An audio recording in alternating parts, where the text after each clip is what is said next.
أهلا وسهلا بكم في قناة سين وجيم. السؤال الأول: إلى ماذا يتحول البحر يوم القيامة؟ إلى نار، إلى هواء، أم إلى تراب؟ الجواب الصحيح هو إلى نار. السؤال الثاني: ما هي الأرض التي حرمها الله على اليهود؟ مكة المكرمة، المدينة المنورة، أم بيت المقدس؟ الجواب الصحيح هو بيت المقدس. السؤال الثالث: كم مرة ذكر المسجد الأقصى في القرآن الكريم؟ مرة واحدة، مرتان، أم 3 مرات؟ الجواب الصحيح هو مرة واحدة. السؤال الرابع: ما هو أشد يوم على الشيطان؟ ليلة القدر، أم يوم عرفة، أم يوم الجمعة؟ الجواب الصحيح هو يوم عرفة.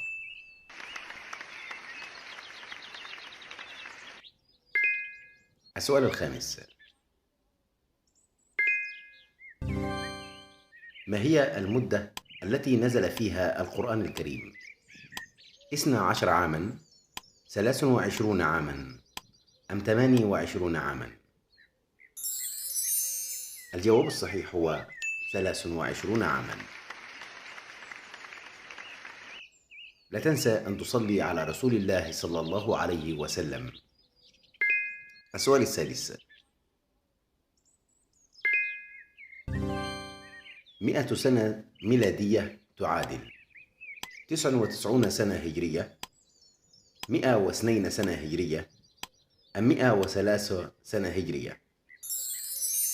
الجواب الصحيح هو 103 سنة هجرية. السؤال السابع: أي عم من أعمام الرسول مات شهيدا؟ العباس، حمزة، أم أبو طالب؟ الجواب الصحيح هو حمزة.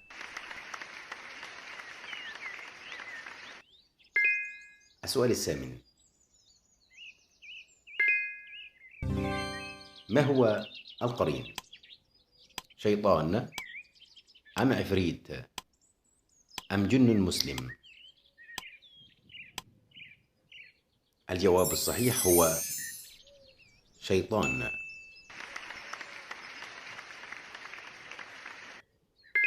السؤال التاسع: إلى أي مكان هاجر المسلمون أول مرة؟ إلى مكة، إلى المدينة، أم إلى الحبشة؟ الجواب الصحيح هو إلى الحبشة.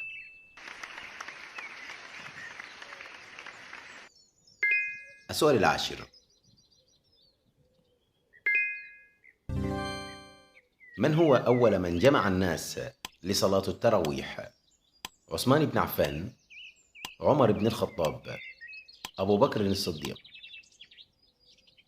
الجواب الصحيح هو عمر بن الخطاب. لا تنسى أن تصلي على رسول الله صلى الله عليه وسلم. السؤال 11: ما هو الحيوان البحري الذي ذكر في سورة الصافات؟ الأخطبوط، الحوت، أم السلحفاة؟ الجواب الصحيح هو الحوت. السؤال 12: من هو أول ملك فرعوني آمن بالتوحيد؟ إخناتون، خفرع، رمسيس. الجواب الصحيح هو إخناتون. السؤال الثالث عشر: كم عدد التكبيرات في الركعة الأولى في صلاة العيد؟ 3 تكبيرات، 5 تكبيرات، أم 7 تكبيرات؟ الجواب الصحيح هو 7 تكبيرات. السؤال الرابع عشر: من هو النبي الذي كانت تسبح معه الجبال؟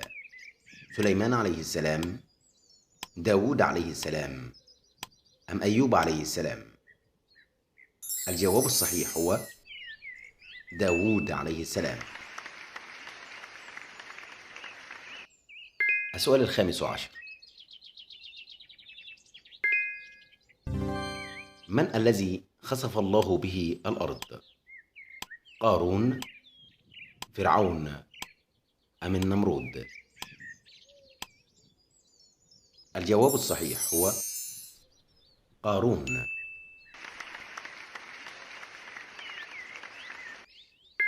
السؤال السادس عشر: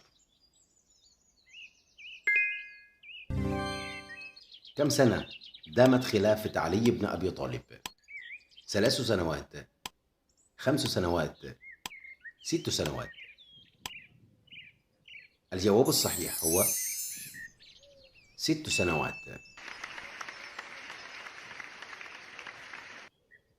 السؤال السابع عشر: من هو الطاغية الملقب بذي الأوتاد؟ فرعون، قارون، النمرود؟ الجواب الصحيح هو فرعون.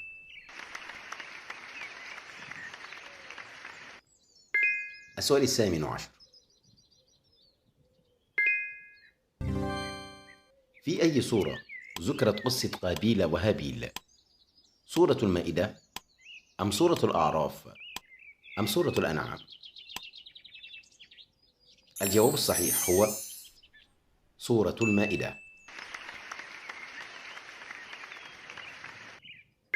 السؤال التاسع عشر: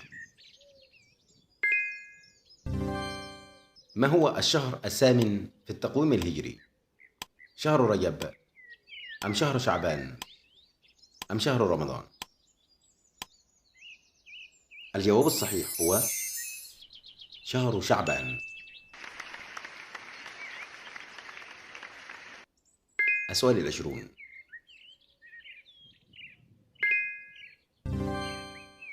ما هو تاريخ مولد الرسول صلى الله عليه وسلم؟ 9 من ربيع الأول، 11 من ربيع الأول، أم 12 من ربيع الأول؟ الجواب الصحيح هو 12 من ربيع الأول.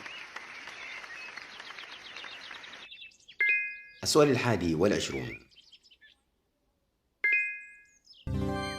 ما هو المقصود بيوم الفرقان في القرآن الكريم؟ يوم عرفة، يوم القيامة، أم يوم غزوة بدر؟ الجواب الصحيح هو يوم غزوة بدر. السؤال 22: من أول من سعى بين الصفا والمروة؟ إبراهيم عليه السلام، أم السيدة هاجر، أم السيدة سارة؟ الجواب الصحيح هو السيدة هاجر.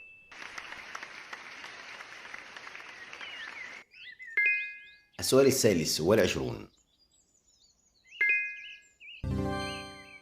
من هو الذي قال لو كان الفقر رجل لقتلته؟ عمر بن الخطاب، أم علي بن أبي طالب، أم خالد بن الوليد؟ الجواب الصحيح هو عمر بن الخطاب. السؤال 24: من هو النبي الذي دفن في نهر النيل؟ موسى عليه السلام، نوح عليه السلام، أم يوسف عليه السلام؟ الجواب الصحيح هو يوسف عليه السلام. السؤال 25: ما هو الشيء الذي خلقه الله ثم اشتراه؟ نفس المؤمن، أم روح المؤمن، أم الجنة والنار؟ الجواب الصحيح هو نفس المؤمن. لا تنسى أن تكتب لنا في التعليقات كم عدد الأسئلة التي استطعت حلها، ولا تنسى دعمنا بالاشتراك في القناة. والسلام عليكم ورحمة الله وبركاته.